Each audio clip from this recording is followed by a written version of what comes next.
एकदा मुंबईहून गोविंदरावा नावाचे ग्रस्त एका कनोजा ब्राह्मणासमवेत अक्कलकोटला श्री स्वामी समर्थांच्या दर्शनास आले. श्री स्वामी समर्थांचे दर्शन घेऊन ते दोघेही उभे राहिले.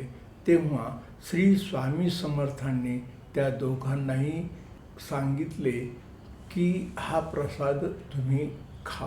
हा प्रसाद जो होता तो एका फकीराने व कुत्र्याने उष्टावलेला प्रसाद त्या पात्रामध्ये होता. गोविंदरावाने ते बघितल्यानंतर त्याच्या मनात शंका आली व त्याने तो प्रसाद काही ग्रहण केला नाही. कनोजा ब्राह्मणाने मात्र अतिशय भक्तिभावाने तो उष्टावलेला प्रसाद ग्रहण केला. तेव्हा स्वामी गोविंदरावाकडे पाहत म्हणाले, अजून तुझी भक्ती कच्ची आहे, तुला भक्ती करावी लागेल. तेव्हा त्यांनी त्यांच्या पायातील पादुका काढून त्याला दिल्या व सांगितले की याची तू भक्ती कर.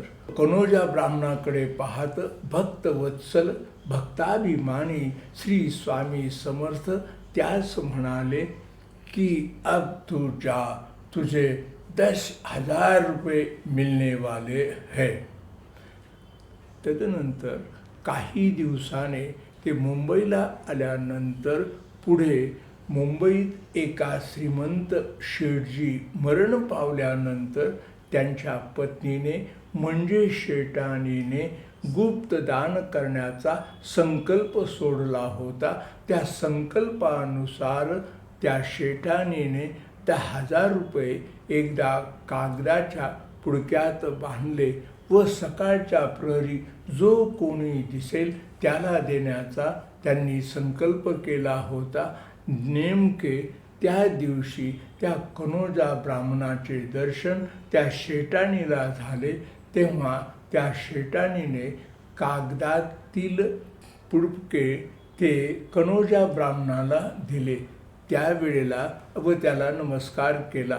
तेव्हा कनोजा ब्राह्मण अतिशय आश्चर्यचकित झाला. तेव्हा त्याला भक्तवत्सल भक्ताभिमानी श्री स्वामी समर्थांच्या वचनाची आठवण झाली व तो मनोमन श्री स्वामी समर्थांच्या पुढे नतमस्तक झाला व तो नामस्मरण करू लागला.